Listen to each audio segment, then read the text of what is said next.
for all the costumes that they actually wore. Wow. And so they had many window boxes all the way around the walls. Well, upon investigating through the window boxes, we started to uncover all the artifacts, all the parts, and all the stuff from the Oddfellows that they had left, including a real human skeleton that really throws a little catch into everything when you buy property and it's got a human skeleton. It's a little bit alarming to think, okay, now what do I do with this? Is it for real? Is it real? Was it real? Who do you ask? Do you call a coroner? Do you call the chief of police? Or do you simply run online and sell it? Was it real? Well, it was real, and they had them. Almost all of them, all the lodges had them. It was part of a initiation as you go through the levels of. They use it. It hangs on a rack, so it's hanging up, standing position, horizontally or vertically, and they use it in reference to it being a solid.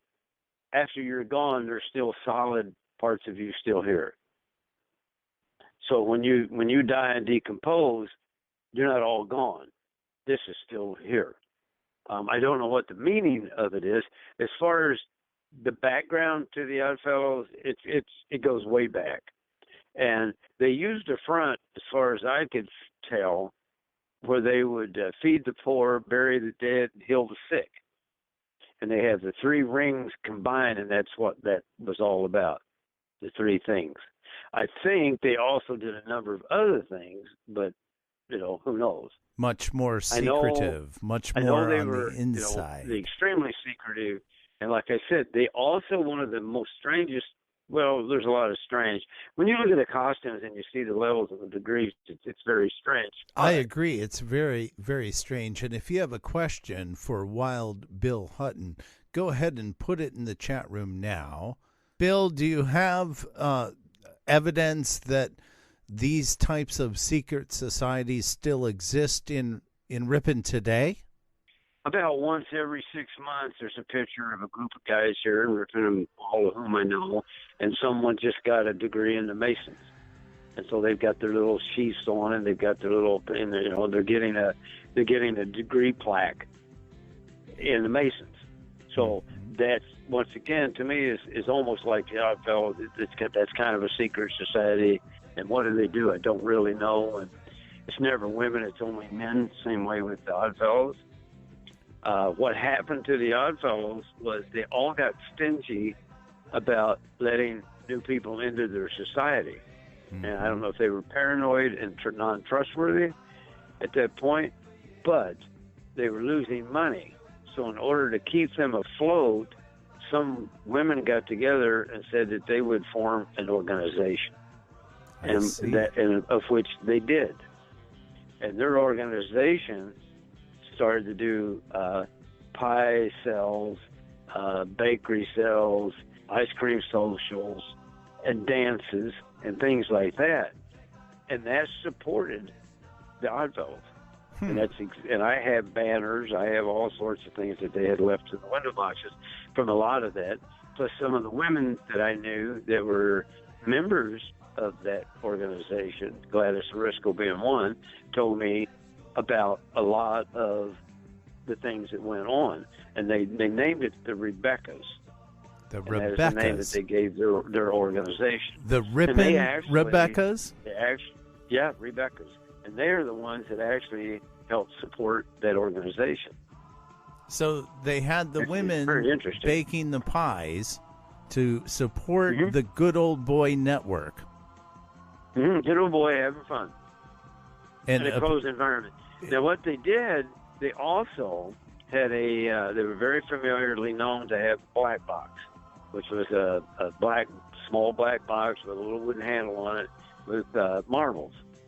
And in the marbles were black and white. And so when someone wanted to join and you brought them in, if they did not like you and they voted with the marbles, where the term blackball comes from, I believe, if not maybe some other way too, But if you were blackballed at the Marvelous, you could not join. Interesting. They voted on it. So now, during every door has a secret passage swing to it. There's a cutout in the door.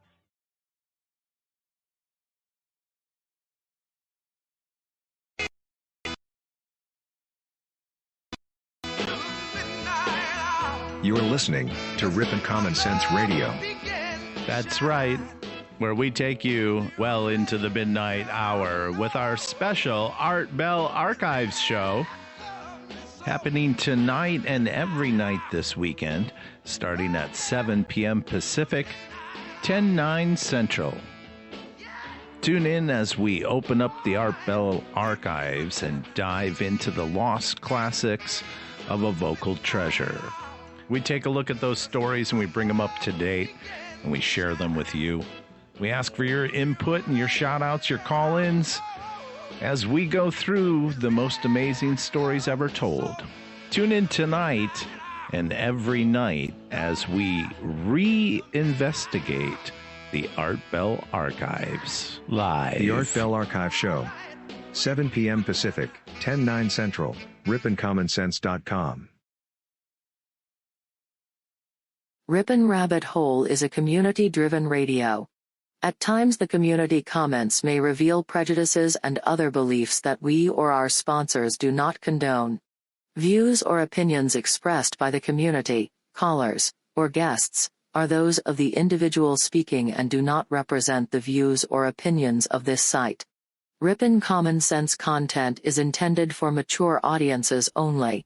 Enjoy. The captain has turned on the seatbelt sign. Let's do it.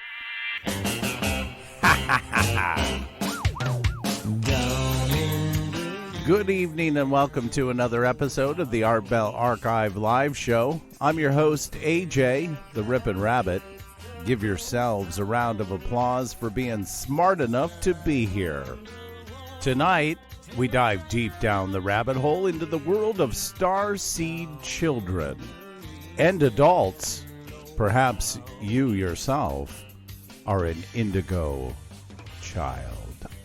Either way, we're going to hear remarkable stories from those that are, in an effort to encourage all of us to tap into our higher consciousness. We've all heard that kids say the darndest things.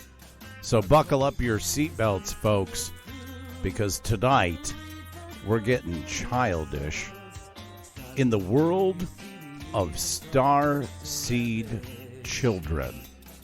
That's right, that's tonight, Thursday, March 5th, 2020.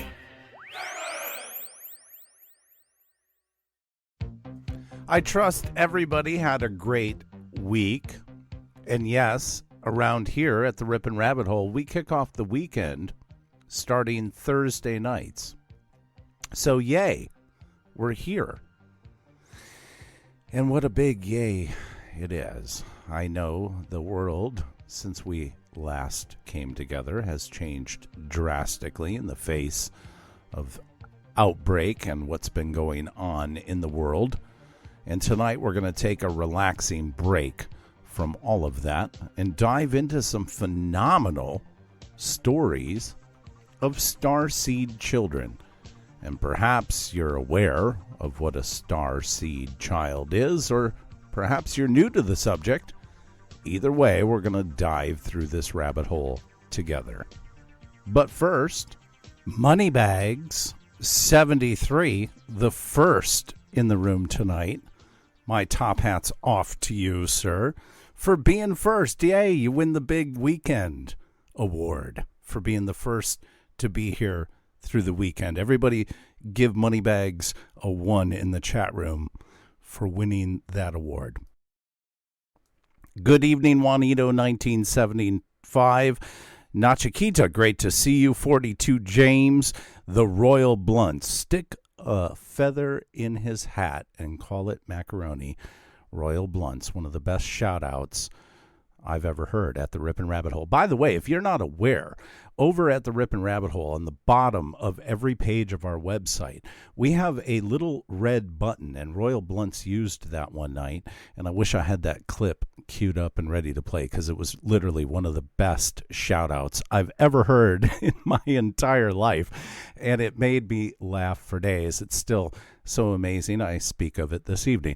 So at any point in time throughout your day, if you've got something you want to say, at the bottom of every page at the Ripon Rabbit Hole, you can send us a little shout out. You just hit that little microphone button, record a 30-second message. It'll come right here to the studio, and I will play it on air. It's that cool. Bleed the Same, great to see you. My Life HC33. How was your week? Isn't it weird how fast time has been going? I know I've been speaking about that with Moneybags and several of the people in the Backstage Lounge, how, Kobe Bryant's tragedy was, already over a month ago. And can you believe it was already a week ago that we met last? So time is really flying by. Dirk, great to see you. Thank you for being here. Ellen Colts, wonderful. Great to see you as well. And if I'm forgetting anybody, if I'm leaving anybody out, 42 James, let's see. I'm scrolling up through it all. Either way, we're going to blast off into a fun subject. Wheels up. Frankie, that's who I missed. Frankie, great to see you here this evening as well, my friend. Thank you all for being here. This is a really wild subject. Put a 1. Hi, Mike Johnson. Great to see you as well. Put a 1 in the chat room if you're familiar with what a Starseed child is. Or just put a 1 in the chat room if you've ever heard of a indigo child or a crystal child. If any of these terminologies tonight make sense to you, put a 1 in the chat room so I know. And put a 2 in the chat room if this is a completely new subject for you, something that you've never heard of before. So lots of 1s already. There we go. And now we're going to use the 3. I think this is the first time I've ever used a 3. Queen of Swords, 444. 1 for you as well. Use a 3 in the chat room if you classify yourself as a Starseed child, or if you're an indigo child or a crystal child, or any one of the classifications. Juanito being very honest, 2-ish. Very good. So hopefully we're all going to learn a little something, but here's what I know we're going to accomplish before the end of tonight. We are going to hear some of the most remarkable children I've ever come across, ever, period, hands down. Just gifted, talented, amazing individuals tonight that we'll hear from. Amazing. Now, back in 2001, a guest that Art Bell had on the AM Coast to Coast radio show was a woman by the name of Doreen Virtue. And she spoke with Art about angels and indigo and crystal children and what exactly they are. So tonight we're dusting off the archive and bringing that information up to date, up to the year 2020, and we're going to share it with you. Because perhaps you are an indigo or a crystal child or adult, or perhaps you're a Starseed adult. And coming up later in the program, we're going to find out if perhaps you're one too. Here is Doreen Virtue in her own definition of what exactly a Starseed child is. I first became aware of the phenomenon of indigo people. They're no longer children as a whole. Most of them are now young adults. And I first became aware of indigos in my travels around the world talking about my books. And I had a lot of indigos come to my workshops and tell me that they were connecting with their angels, since that's my major topic I write and speak about, and that indigos were also meeting spirits that were not necessarily benevolent, these spirits were in their bedrooms and causing them to have insomnia. Since I knew insomnia was correlated with hyperactivity, and that a high number of these children were being diagnosed as ADHD, or attention deficit with hyperactivity disorder, I started to explore this phenomenon. You know, when I was growing up, everybody talked about, that there's monsters in the closet or alligators under your bed. What these indigos told me was much, much beyond the childhood tales that would frighten us. And as someone who really espouses and lives positive thinking, at first I didn't want to hear what these children were telling me about seeing darker spirits in their bedrooms. But since children in Australia, in Asia, Europe, the UK, and all throughout America were telling me the same thing, I thought this bears exploring. And what I found is that the indigos are extremely sensitive people. And they're sensitive on all levels. They're sensitive to energy. So these are people who easily can see and converse with spirits such as angels, deceased pets and relatives, spirits that we wouldn't consider friendly, and everything in between. Born psychic. Fortunately, a lot of these indigos are born to another generation that preceded them we call the light workers. And light workers are also very sensitive people, not quite so sensitive as indigos. And these light worker parents are very allowing of the psychic abilities of the indigos. So a lot of the indigos didn't get their psychic abilities shut down as prior generations did. The indigos are highly sensitive to any kind of chemical, and that includes food additives, it includes chemicals that are in laundry detergent, shampoos, lotions, toothpaste, chemicals that are in the air, certainly. They're extremely sensitive to emotions. They can feel other people's pain as if it's their own, and sometimes an indigo doesn't know how to handle all those emotions. To me, the definition of an indigo is someone who's highly sensitive with a warrior personality. A warrior personality means that someone who's here to lead and to take charge. I think of Joan of Arc as a perfect early example of an indigo, because Joan of Arc, as you may know, was a 14-year-old farm girl in southern France who talked to angels. She talked to Archangel Michael. She also talked to the saints, Catherine and Margaret. And they told her that they wanted her to lead France in a revolution, to take back France from the English invasion.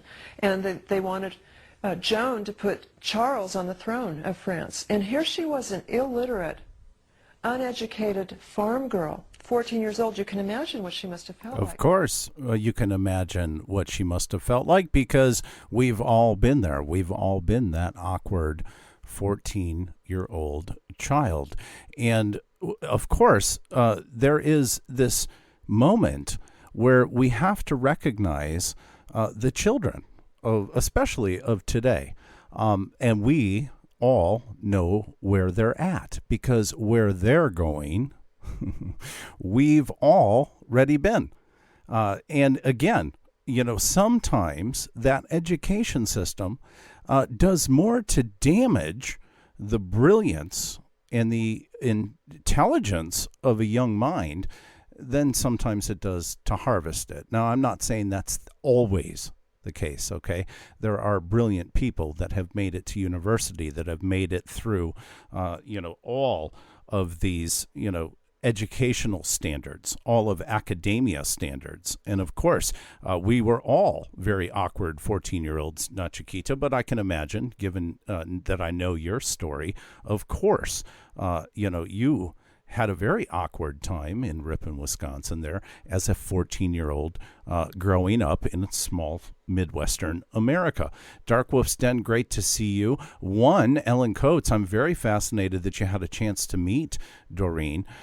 She is, very in tune with this entire classification of children, and that's what I call it. I call it a classification of a child. Nova TK, great to see you as well. I caught you, Mike Johnson, in the chat room as well. I just wanted to shout out to Queen of Swords 444 as well. So these are things that perhaps were present in some of us, or maybe even all of us, growing up as kids, that perhaps went missed that didn't get understood or misdiagnosed, perhaps, because that's a big term today. I'm in the 9-year-old army. Subscribe to the I don't even know how to say that, the Royal Blunts. Grown-ups are just children captured or even caught in a big body. I totally agree, Dirk. I think that's a wonderful way to put it. Just look at their behavior. We are all children within, but most just want to forget. And I agree with that statement. I think it's, it's very telling. And then we have to take that into consideration where our American education system is. So we're going to listen to Heidi Haas Gable right now. And some of what she's going to say I agree with, and some of it I am going to disagree with. And I'm going to not tell you what I agree with or what I disagree with, but I just want to hear throughout the way some of the points that you agree with what Miss Gable is saying. My name's Heidi, as Maria let you know, and I am gifted. Not only was I a gifted child, I guess I'm still gifted, because it is a lifelong kind of thing. It's how my brain works. However, I'm not all that comfortable saying that, especially not to a group like this. It's kind of embarrassing. I would rather deny it. I would rather apologize for it. I certainly don't want to brag about it. Why is that? The word is a very powerful word, and there's a lot of connotations that go along with that. Things like, that it's arrogant, that I'm bragging, that I think I'm better than somebody else is, and I don't feel that way. But the word brings with it some of those meanings. There's also a feeling of, just even the choice of the word, a gift. I'm not sure it's always a gift. Actually, I'm sure it's not always a gift. So do you think that when somebody is labeled or identified as gifted, do you feel, put a 1 in the chat room if you agree with this, that, certain people are gifted and others just aren't? Some are just downright stupid. Put a 1 in the chat room if you agree with that, or if you feel that we all have the ability to have a gift or be gifted. Put a 2 in the chat room if you agree with that side of the discussion. However, it gives off this idea that I think I'm more special than somebody else, or, everyone has a gift. Everyone has something to bring to the world. Yes. However, that doesn't mean that everyone is gifted. So I agree with you, Dark Wolf's Den. I agree that everyone has a gift. But like Helen says, or Heidi, I'm sorry, says, I'm with Nachikita on this one. It's a 1 and a 2. I don't believe that everyone is gifted. I think that there are very, chosen few that possess the gifted term, okay? But I do believe that we all possess a gift, and some of our gifts might not be in the realm of talent or fine arts. Some could be in research and study and development. So I think everybody is born with a gift, and I think sometimes the biggest challenge is identifying exactly what our gift is. And sometimes, if we're really lucky, we're blessed with multiple gifts. So if I don't like this word and I hate admitting it and I'm kind of embarrassed, why am I standing here and talking to you about it? Because about 16 years ago, I started... Good evening, preliminal. I have such a tough time with all of your chat names. Preliminal. I tried to type it the other day and I actually got it wrong. I put an N where an M belonged. Started a long-term, up-close action research study called Parenting. Parenting 3 kids who are gifted, and they're all gifted in different ways. And I've had to learn about this idea of gifted and what it is and what it isn't in order to advocate for them and to understand myself and to understand them and to try and figure out how to be the parent that they need me to be. Now, put a 1 in the chat room if you are a parent, because I'm not, we've never gotten that personal before in the chat, so I don't know of those of you who are a parent. Some of you, of course, I know, Moneybags, a father, but put a 1 in the chat room if you're a parent that's had to raise a child. And, of course, if you've gone through that process, you understand what a real challenge that is. My life with a 1, the Royal Blunts with a 1, 42 James is a parent, Dirk is a parent. So again, you're relating. Juanito's a 0 there. That's okay. Stay single and raise your children to be the same, Juanito 1975. That's what my father always said. Bleed the same is a parent. 1, Eileen is a parent. Dark Wolf's Den a 0. I did not know that. I kind of thought that you may be a father, but either way, it makes no difference. Queen of Swords is a parent. Yes, of course, Moneybags, they live. 5 kids, 42 James. Wow. Maya C with a 1. Dirk has 4 kids. My goodness. I have 2 kids, and they're no longer kids anymore. In fact, my youngest will graduate high school this year. And talk about time going fast. Right? Do you feel like, you blink and all of a sudden your kids are no longer your kids? They're, all grown up. Mike Johnson with a 0. Prelim with a 0, not a parent. Okay. Juanito had a cat for 18 years, though, so that counts. Furry friends are like a parent to an animal, not like a parent to a human, though. And I know that people that are not parents to humans always make this analogy, like, oh, well, I have a dog or I have a cat, so I understand what it's like to be a parent. Make no mistake about it. It is very, very different. I've been the pleasure of being both a pet owner and a child owner, and I do not draw the same comparison between the two, nevertheless. It has not been an easy journey, but I've learned some things. Some of the things I've learned.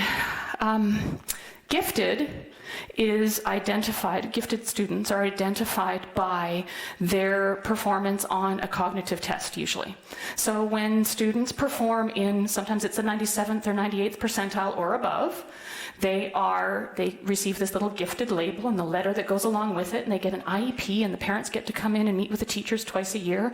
And there are hopefully some programs or opportunities or things for them to do that will support how their mind works and give them an opportunity to feel good about themselves.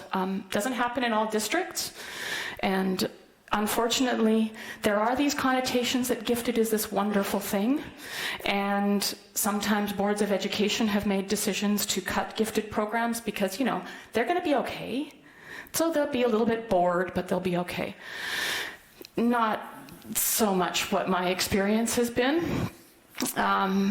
What I've learned about gifted is that I think that intelligence piece is just one symptom or one dimension of what is really going on. And it's a bigger picture, and it's about intensity, and it's actually a physiological difference in the brain where your brain is more intense. You feel things more intensely. You want to learn. So Dabrowski is a researcher who identified 5 areas of what he called overexcitability.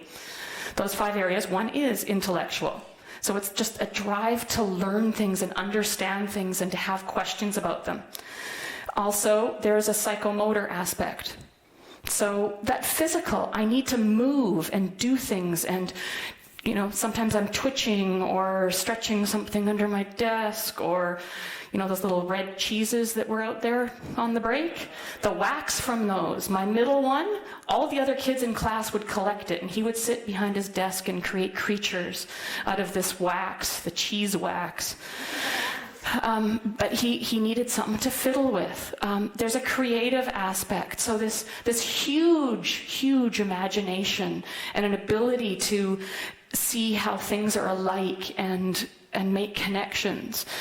When you get famous for that, we call you a creative genius. When you're the class clown, you probably get in trouble for it, and you're called a behavior problem and sent to the principal's office. Now, I know all too well that classification because I was the class clown. And I can tell you that I was, I had this label. I was labeled gifted. And at some times in my educational career, I felt that sometimes that label was put on me just simply because they didn't know what to do with me. And I can say, being a creative child in Ripon, Wisconsin, growing up in small town, as Nachikita can definitely attest to, you are in a very creative environment. We had a strong theater department. We had, a very fine liberal arts college in Ripon. So the arts, Ripon produced several creative geniuses, I'll call them. One who even had something to do with pi calculation or the Pythagorean theory or whatever it was. It was brilliant mathematicians, brilliant actors and actresses, and just very talented, gifted people that I'm sure anyone outside of the population of Ripon can relate to.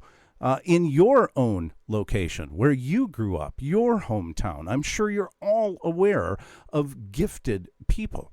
And sometimes when they're against, like she points out, the fidgetiness.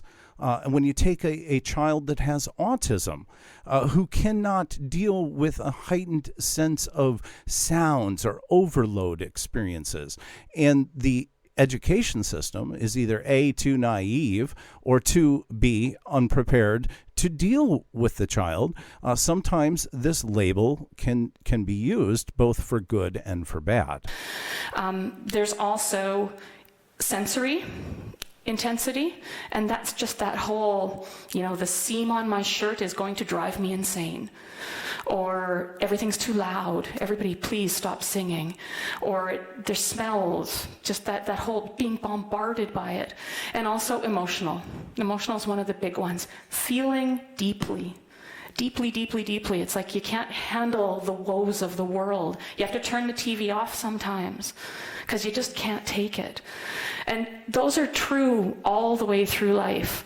And all of them, if we start to look at them, you think about it and look, okay, gifted makes sense, that intellectual piece.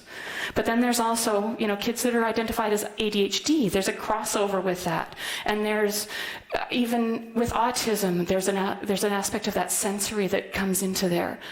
So what I noticed when my kids turned started into adolescence was I saw them become so anxious and start to really didn't want to go to school anymore. Stomach aches, headaches, calling during the middle of the day. I'm in the bathroom. I'm not going back to class. Come get me. Please, please, please come get me. Very, very difficult thing as a parent to try and have to deal with. Now, put a 1 in the chat room if you were that student that made up excuses in your early age. Good night, Juan. Aline Colts, you've got a phone call, so you'll be back again later. And again, we were all in that position where the anxiety, the social anxiety, kept us sometimes from going to school. At least it did for me in my world. Michael Fontaine, wonderful to see you. He says, been through that before. And again, I think, people can relate to this. We all had this. 42 James went through that. Whatever the anxiety was, Nachikita went through that.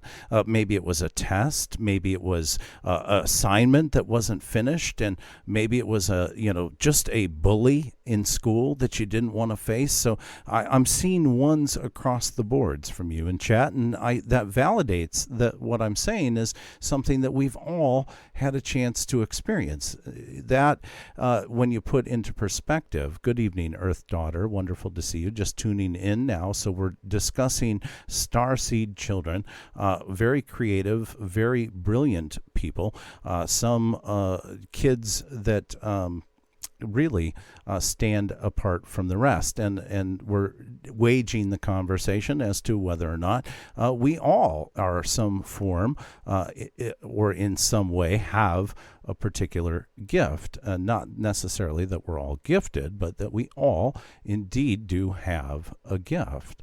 I would look at the clock hoping that the school day would end. Juanita, yeah, I totally know what you're talking about. I did the very same thing. I couldn't wait to get out of there, and I didn't want to go there. I just simply didn't want to go. Perhaps some would say that you weren't challenged enough, and that was something that I heard in my life, is that, some people would say, well, he's just not being challenged enough. And I had to agree. I mean, that there's some truth in that.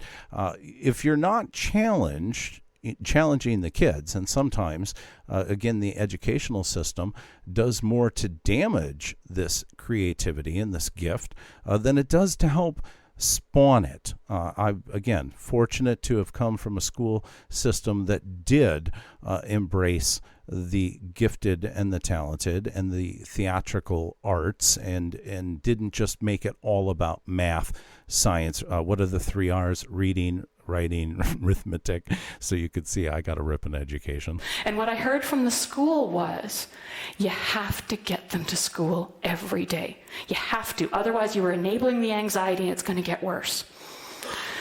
And that didn't work for me. And I'll tell you why. It wasn't just a random, I'm being a helicopter parent, or what's the newest one, a snowplow parent. I had been working with my kids deeply and for years around attachment. And I knew from my work, from talking with Gordon Neufeld, working with Gordon Neufeld trained psychologists, kids need the trust and a relationship and the sense of attachment in order to develop a healthy psychological maturity as an adult. They go together, period. And what I knew was, I didn't know what to do about the anxiety and not wanting to go to school, but I knew that I was going to break the bond and the trust that my kids had in me if I forced them to go. Remember, these are not 4-year-olds that you can pick up, cuddle, carry in, drop off, and leave. They're adolescents, 100-pound kids. I was going to have to manhandle them to get them out of the house and into the school. That wasn't okay with me, and so I said no. And that was really, really hard, because I really wanted to be a partner with the educators and with the school. What I noticed around the same time, my kids were in fantastic programs with caring, innovative educators who were doing cross-curriculum, project-based learning, bringing in university students and people to talk with the kids and to teach them things. Amazing projects. It's like, wow, I want to do those ones. It's still, they were doing formative assessment. They weren't doing letter grades. They were working with the kids to give them, options on how they're going to show their learning. All the right stuff was happening, and it still wasn't working for my kids. So there was something systemic there that just wasn't going to work for them. So when it came down to it, and they said, that's it. At different times, my 2 eldest both said, that's it, I can't do it anymore. And I let them stay home. And they stayed home for the better part of a year each. We tried to do some online learning, tried to do some even just one-on-one. Hey, let's go down to the park, we'll take some pictures and talk about ecosystems. No. Why not? Because it's school. So there was something in that where my kids just needed to de-school. And so that's what we did. I had no expectations for them around learning. I didn't force them to do anything. They watched movies, they played Minecraft, they researched how to load mods. My son rebuilt his computer about 3 times, learned how to load it from CD and add the DVD, I guess, and add drivers and load all the software back on. That was his thing, my middle one. And after a year, at the beginning, he didn't want to see anyone. He didn't want to go out. He didn't go to his friends' houses. He didn't want to go to grandparents' house because people are going to ask him questions. He didn't want to be out in the world. It was unhealthy and scary as heck for me as a parent, because I go, okay, well, where's this going to go to? But I needed to trust the process and keep talking with him and working with him. And so, a year later, he's back in school.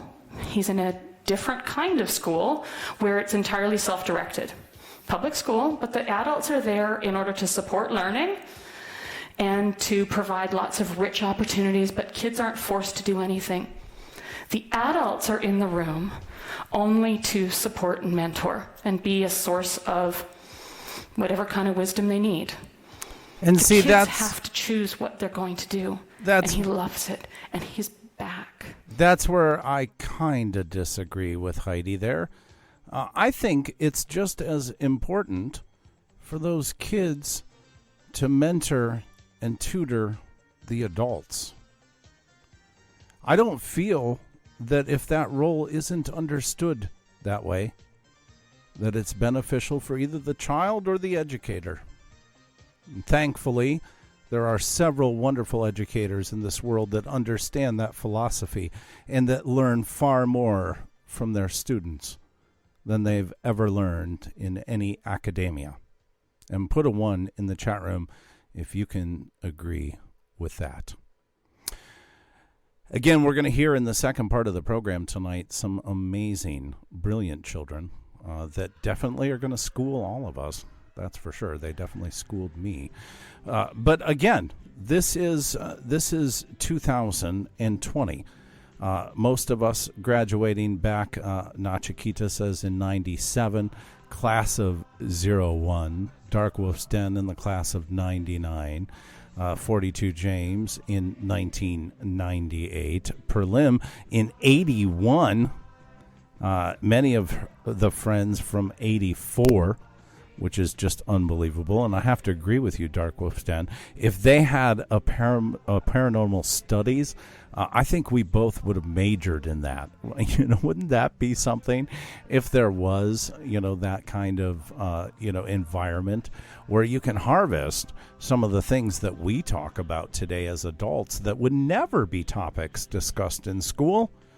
Do you think that there would ever be a class? Maybe someday, but I mean in 2020, do you think there's any education system out there anywhere in the world that any school is teaching the Mandela effect to their children? Is there any school out there talking about the marvelous adventures of Baron Trump with kids today? I mean, I have to think not, but put a 1 in the chat room if you think that, there is a Mandela effect class being taught somewhere in some high school today to these kids. But again, I think we have this very magical time frame that we're living in, which is exciting times where these types of conversations are being embraced today for what they are amongst both believers and non-believer pagans as well. And that's the beautiful thing about where we're at today with technology, is that we have the ability to share these concepts with each other on a much international level. I'm pleased to say that the Rip and Rabbit Hole is being listened to in 16 countries worldwide. We jumped almost 14 points in the ratings in the last week alone. And something tells me that these are topics that really need to be discussed. Something says this is stuff that we need to start embracing and realizing how important it is to use a little common sense and what these children can teach us. So coming up in the second part of the program, we're going to find out, are you a Starseed type? Do you have the characteristics? Perhaps some of you may not even know it, but you could be a Starseed child, an indigo child, if you will. And those of you who already put the 1 in the chat room that understand, maybe there's more to it and more to your gift. Juanito definitely has a gift, his ability to dream and travel through dreams. And 42 James says only 36 minutes of amazingness, Lizette. I don't know what Lizette, hi, I see you now. Lizette 102, welcome. So we are at the bottom of the first half. It's been a great ride so far. We're going to take a quick break, and we'll be right back with Starseed Children here on Rip and Common Sense Radio. Don't touch that dial.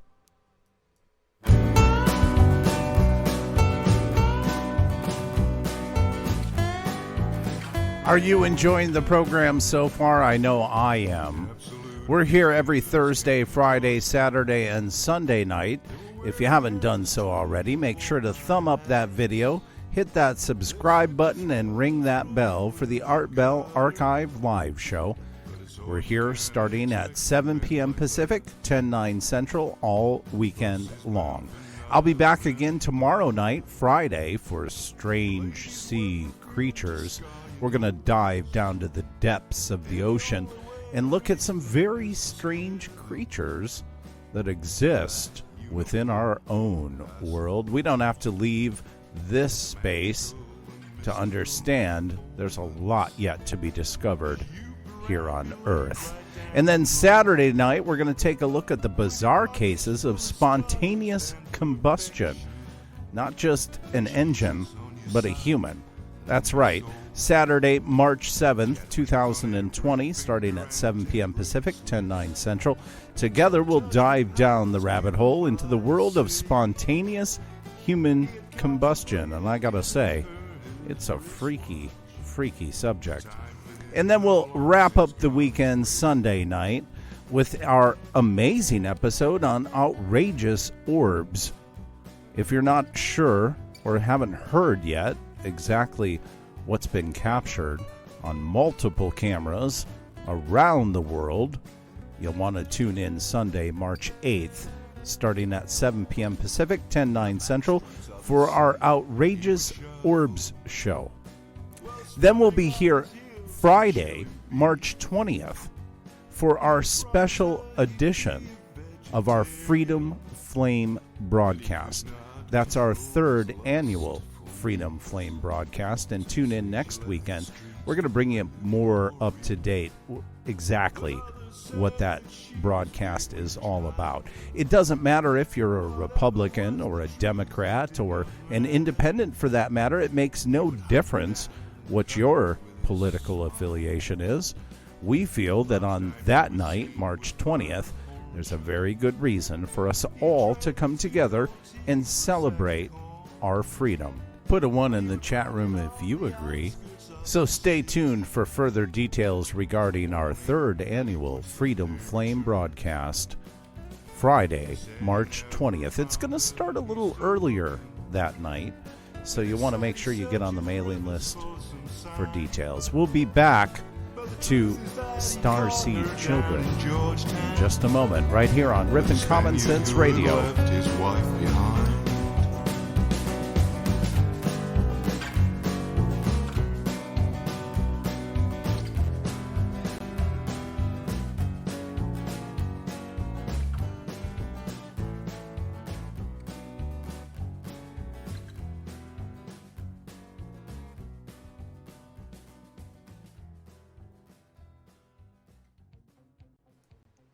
Yes, non-political, of course. The Freedom Flame broadcast, a bipartisan event that I hope you all tune into.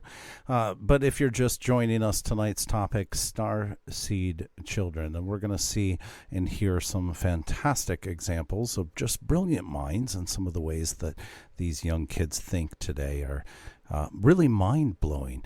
Of course, the 80s rocked, Earth Daughter. You're absolutely right. I remember the 80s well. Being an 80s child, we grew up in such an exciting time, and we didn't have all of the modern technology that these kids are, enthralled upon today. Boy, it looks like the computer is just wanting to hit those high notes today. It's just overloading for some reason. So hopefully I don't have a crash coming sometimes. But everything looks good right now. It's all green. So put a 1 in the chat room if you can hear me okay and everything is coming through fine, and that the broadcast is still maintained. So again, many different classifications of starseed types, from the Sirian, the souls that come from other planets, Cyrus A and Cyrus B.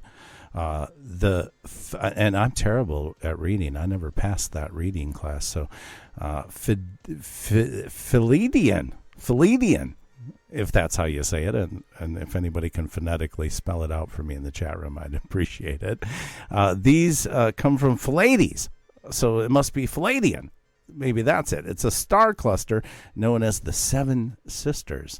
And then there's several. The list goes on and on and on of the classifications. But the three main ones that you hear the most, the indigo, the crystal, and the rainbow.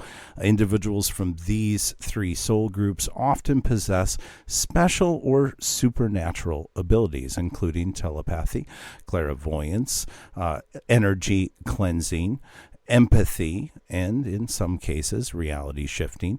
Indigos are infused with a power of Archangel Michael and can be stubborn in their own intolerance and unfairness.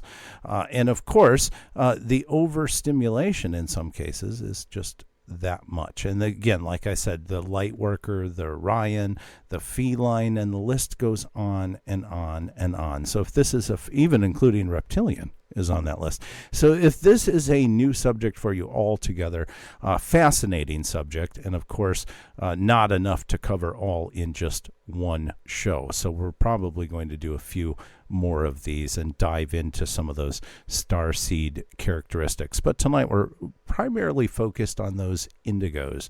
And again, when you start to think about how this is perceived in the education system, and when you start to think about how this is perceived in just the mainstream media, well, you can pretty much understand what the spin is. Here's a CNN clip. They call them indigo children. They have high IQs, heightened intuition, and some claim they can see dead people. Tonight, are these kids being manipulated by their parents? Or is there something to their unusual claims? This is Anderson Cooper 360. A question for you tonight. How can you tell if your child is gifted or has a disorder? We ask you that because some parents and even some doctors believe that a number of children today are gifted with psychic powers. They call them indigo children and say that some of these kids can even see the spirits of the dead. Now, believing in spirits is not that unusual. A third of Americans do, according to a recent Gallup poll. But saying that these children have psychic powers, well, it takes it to a whole other level. Some doctors say the kids have shown symptoms of attention deficit disorder, not psychic powers. Tonight, CNN's Gary Tuckman.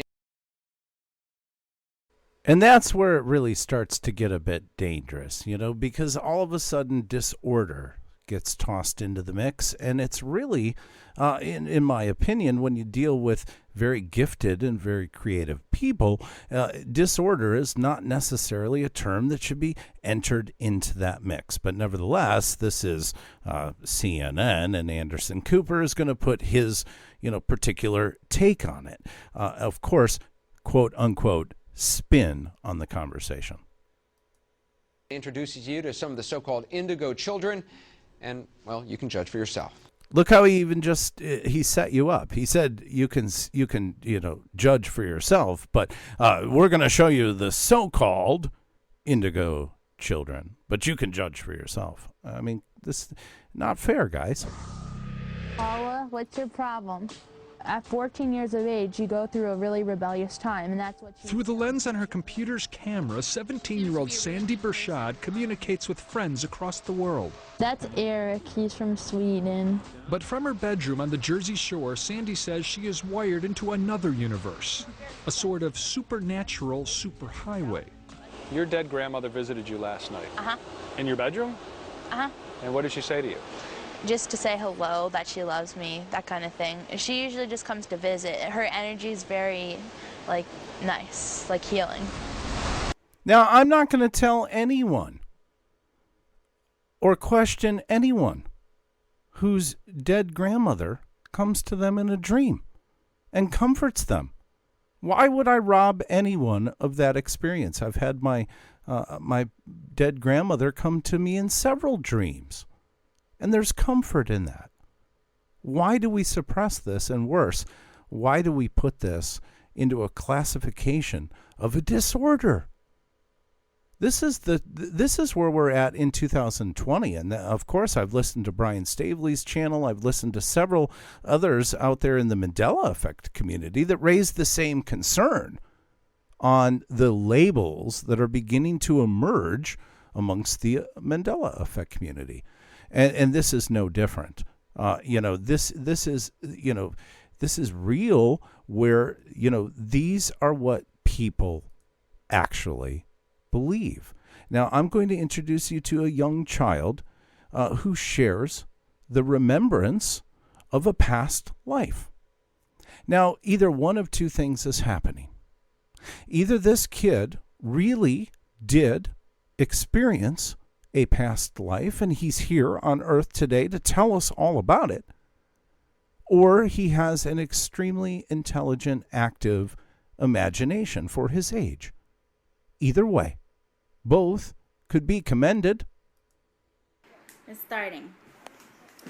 So, Freedom, how would you explain to me your past life experiences or remembrance of your past life?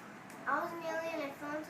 I fell inside the hospital. They figured I was an alien because I had a green heart. And by the time I escaped, I turned into a human. I have no idea why. Then after that, I became an army. You were flying in a plane? In the army? Yeah. So you remember that? Yes. And what did the plane look like? Dark green and light green. Like an army plane? Yeah. Do you remember what your name was? Nenchin. Huh? Nenchin. Nanchin? Yeah. So you were like a soldier, or? Soldier. So what happened to you then? I got So again, shot on the forehead. And when I got shot on the forehead, a grenade basically landed on my chest. And then what happened? Then they exploded. And? After the explosion, I don't know how, but I just ended up underground. Underground. Inside an underground hideout. Wow. And now, I mean, after that, do you remember any other lives that you had, or? No? Okay, so he doesn't remember now any other lives that he had, but this young man just, described a very chilling, traumatic experience that a military person may have gone through. Again, either the child has an extremely active imagination, or what he's saying, perhaps there's truth. You're here now. Now? Yeah. I'm normal. Yeah, now you're here now. Yeah. Do you like meditating? Yes. Show me how you meditate.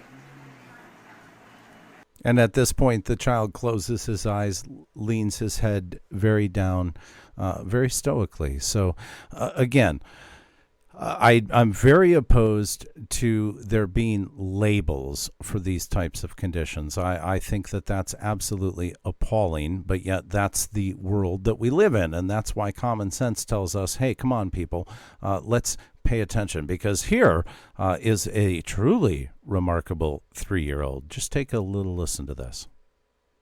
Only on ABC 15, meet one of the smartest people around, and she's only been around for 3 years. One Valley family's little girl is the youngest person to be in Mensa in Arizona. That's the international club that only has one benchmark, an IQ in the highest 2% of the world. ABC 15's Katie Connor got to meet her today, and so essentially, is she smarter than mom and dad here at this point? She's way smarter than mom and dad. Wow. In fact, she's actually 3-year-old Alexis Martin is smarter than 99.9% of people in the world. The doctors who tested her say they haven't seen a kid this brilliant in over 20 years of work. She's younger than the iPad she plays on. And is barely bigger than the world puzzle she pieces together. Russia. But 3-year-old Alexis has a special name, Genius. Then Canada. That isn't a credit card Alexis is swiping, it's actually a Mensa card. You got your Mensa card? Mensa is that exclusive high IQ society, only for people with an IQ score above 140. There was a thinking. Alexa started reading when she was just 2 years old. From like 12 to 18 months or so, we'd be driving around in the car and she would recite her bedtime stories from the night before. I mean, we're talking 20 to 25 page books. She would recite them from the night before, but not just recite them exactly. It turns out little Alexis has an IQ of over 160. The average person has an IQ of 100. You would raptor. In fact, Alexis did Now, so 3 well years on her old IQ test, and an doctors IQ couldn't even of 160. Okay? Boy, my top hat's off to Alexa's parents here, who have harvested and recognized the brilliance that's within their child to even take a 3-year-old to Mensa.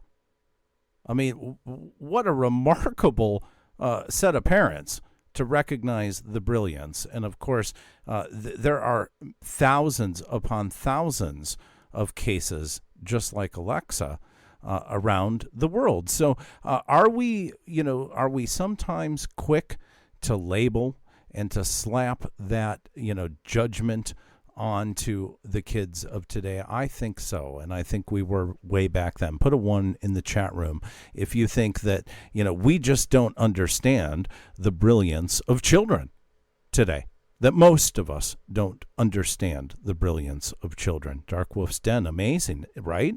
Absolutely amazing. Of course, solo regression, Dirk. I agree. In the first case, where the young man is recalling, this death story of the grenade and being underground. So I think the Netherlands is one of the most ideal places to live in this time, and Sweden, Finland, and Norway. I do agree, Prelim.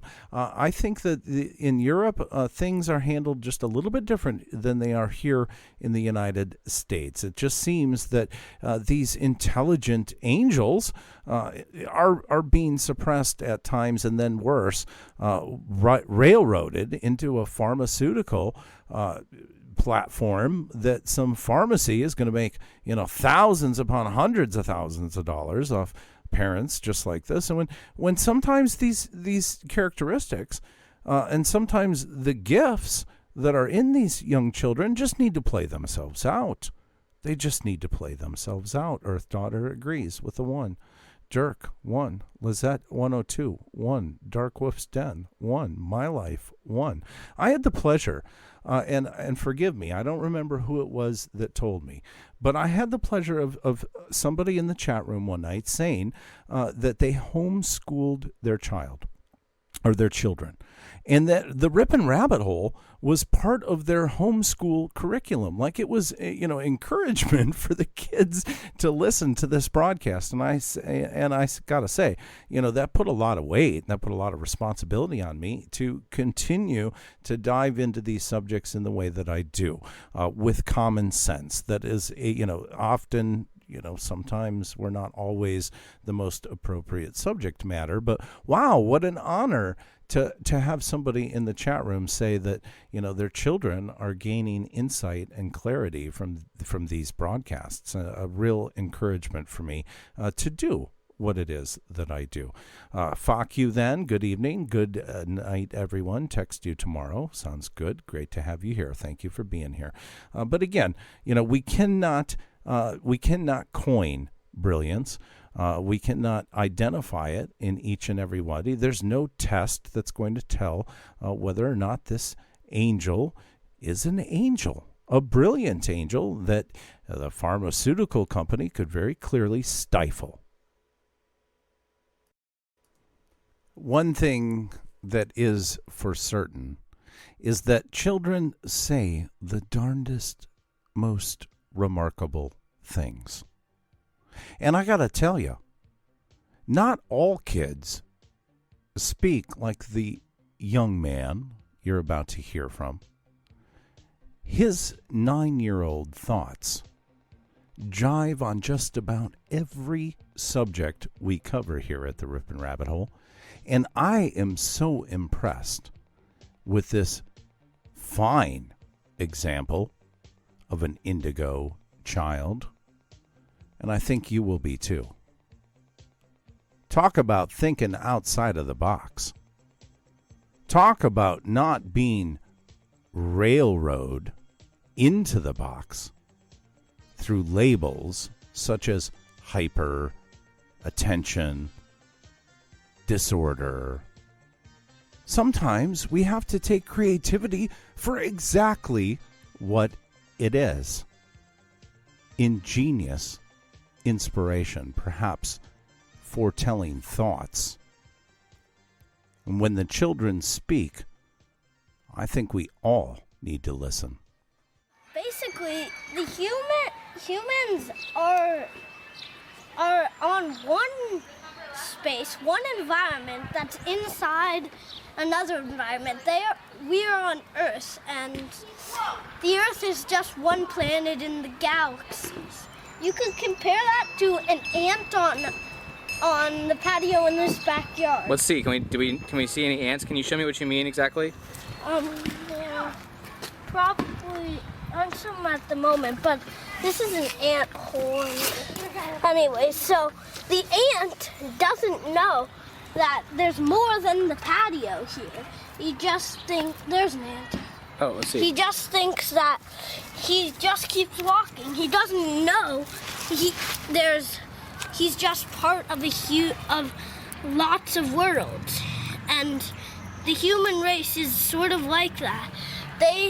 After they've discovered what's up there, they know they're only a little part of the huge galaxy. So do you think we're alone in the universe? Are we the only intelligent life? No. I think there probably are many different kinds of life forms, cells and organisms. Some may not be visible, some may not have been discovered, and some may be on places we can't go.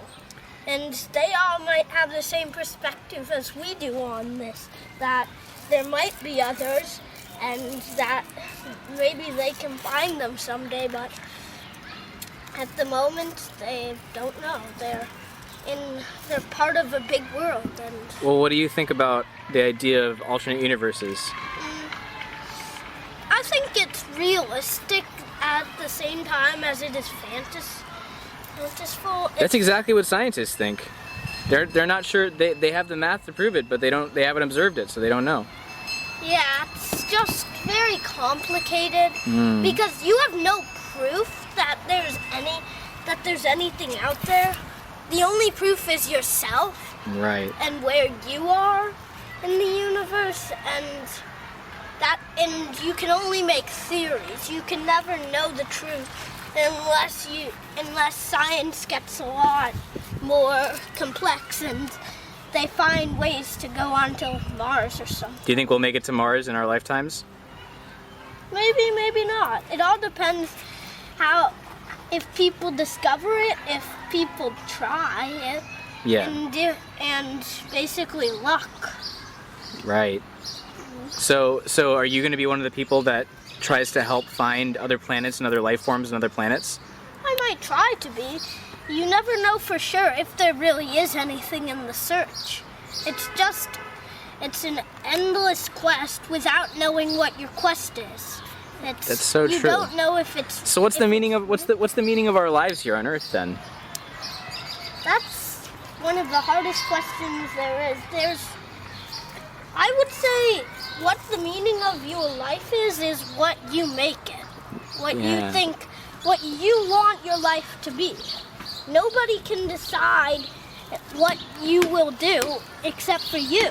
You have control over yourself. You may not be lucky enough and the odds may be against you, but there's never a definite no that you cannot do this. So you think that... Amazing inspirational words out of the mouth of a 9-year-old boy.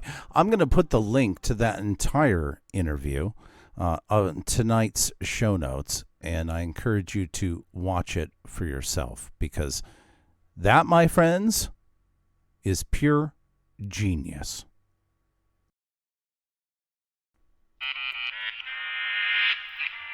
We did it. That's right.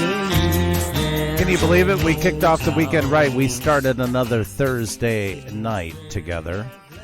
Give yourselves a round of applause for being smart enough to be here. I'll be back again tomorrow night, Friday, March 6th, starting at 7 p.m. Pacific, 10/9 Central, for Strange Sea Creatures. And make sure you join us Sunday night for Spontaneous Human Combustion. Outrageous Orbs on Sunday night, Sunday, March 8th. All shows starting at 7 p.m. Pacific, 10/9 Central. I don't know if it's daylight savings or not. Let me know in the chat room. Is it daylight savings this weekend? I have no idea. That's going to change all of those times, of course, if it is. But I know fall back, spring ahead. Either way, if you enjoyed the program this evening, thumb up that video. Make sure to tell your friends and family, tell your family's friends about Rippin' Rabbit Hole, and join us over at rippinrabbithole.com, where you can sign up for our mail list, and you'll get our schedule every Thursday morning in your inbox. Also, the VIP Backstage 24-hour chat lounge, where I'm going to head in just a few moments and connect with all of you and talk about this subject. Did you enjoy this subject? I want to do another show on this. I feel like there's so much more to talk about than what we covered in this broadcast. But put a 1 in the chat room if you enjoyed it. If you're listening on demand, make sure and comment below the video. So, wherever you are, good morning, good evening, or good day, whatever the case may be. I'm AJ, the Rippin' Rabbit. Until we meet again, take care of yourselves and each other. Good night.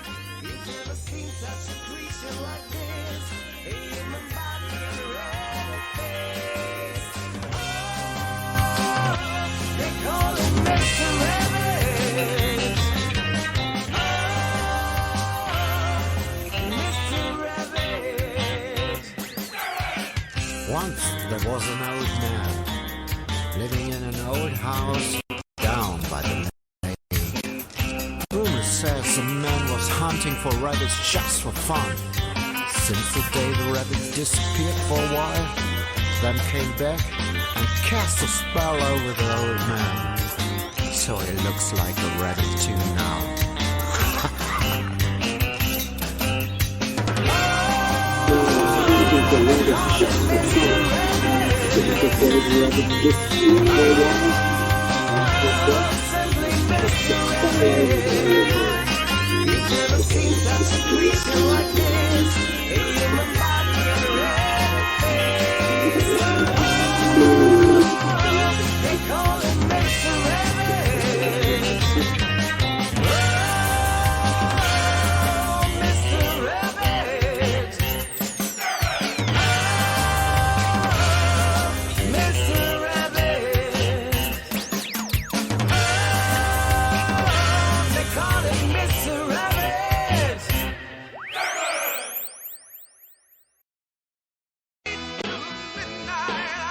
You're listening to Rippin' Common Sense Radio.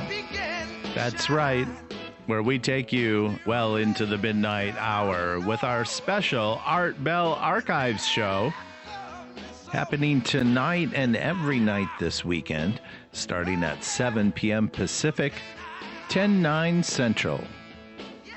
Tune in as we open up the Art Bell Archives and dive into the lost classics of a vocal treasure.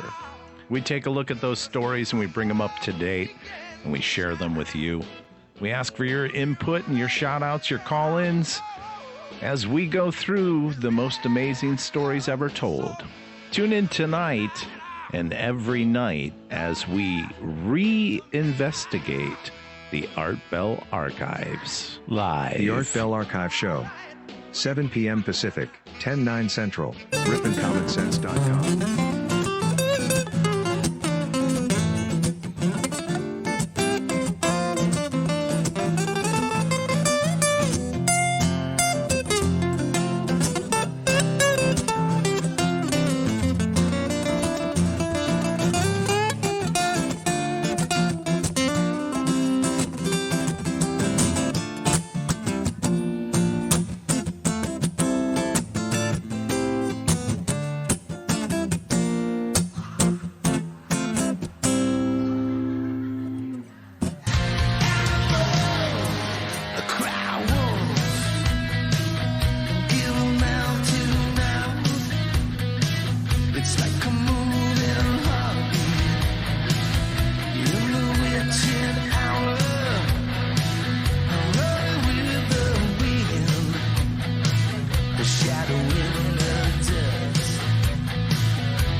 Jump